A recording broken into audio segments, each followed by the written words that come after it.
We start this hour in Egypt, where there are new developments right now in the power struggle that started with President Mohamed Morsi's grab for new powers. NBC's Ayman Mohideen is in Cairo with the details on this. And Ayman, we got word a few moments ago that there were some considerations to issue a new constitutional declaration of some sort. What can you tell us about all of this? Sure. I mean, it's important to set the scene about what triggered these protests 2 weeks ago, and that was a constitutional declaration issued by President Morsi that was described as a power grab. It essentially gave him sweeping powers through the remainder of this transitional period. Well, it triggered protests. One of the central demands of the protesters and the opposition to the president has been that he rescind that decree. Well, for the past several days, the president has been trying to figure out a way to kind of minimize the scope of that decree. It has not worked. It has not pleased the opposition. Today, he met with some of the opposition forces, and what we're learning now from Egyptian state television, which is an official government news source, is that the prime minister has suggested that the president is considering a new constitutional declaration, and perhaps in light of that new constitutional declaration, he would mitigate some of the new powers that he has assumed and perhaps meet the demands of the protesters on this one central issue, Craig.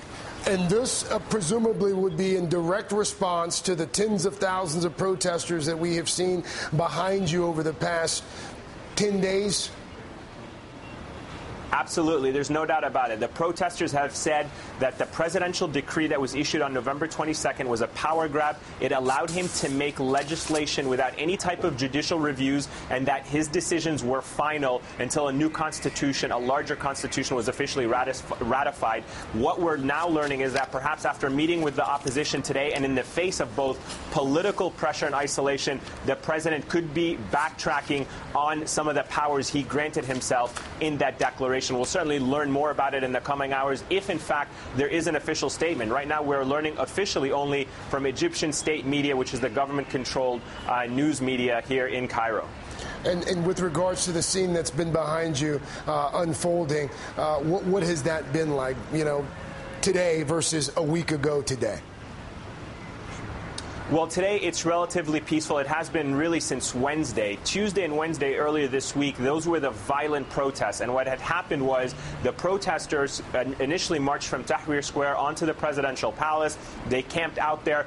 But supporters of President Morsi, mostly from the Muslim Brotherhood and other Islamist parties, came, and that's when the confrontation began. That's what led the military to deploy around the presidential palace on Wednesday. Today, the military was erecting concrete barriers outside the presidential palace to make sure that a similar scene does not repeat itself, but the protesters are still camped out, very much defiant, very much adamant that they will stay outside the presidential palace until the president meets all of their demands, including this declaration and building and writing a new constitution with a broader national consensus, not one that just favors the Islamists in power. Craig. Ayman Mohideen with some breaking news for us on the Saturday afternoon in Egypt, where, again, according to state media there's the prime minister there saying that they are considering a new constitutional declaration. We will check in with you a little bit later, sir. Thank you for the update. I want to bring in Mona El-Tahawi, of course, the Egyptian-American journalist who has worked extensively in the Middle East. She's currently based here in New York, and we met a week or two ago. We had you on talking about Egypt and what's happening there. First of all, let me get your initial reaction to what we just heard there from Ayman, that it appears as if President Morsi may be changing his calculations just a bit based on what he has seen unfold in the streets of Egypt. I think President Morsi needs to change his calculations much more than just a bit. I think what's happening is that he's finally listening to his own words. He's been saying over and over again, this is not the old Egypt, and clearly the hundreds of thousands of Egyptians on the street who were there to promote the revolution and say the revolution continues are sending him a message that not only must you amend this constitutional declaration, you must renounce all these superpowers that you've assumed for yourselves. Well, one of the interesting things, and Ayman just hit on it there, is watching the military's role in all of this. The military now taking a center role again with dealing with these Egyptians in the streets. Well, is that move designed purely to intimidate?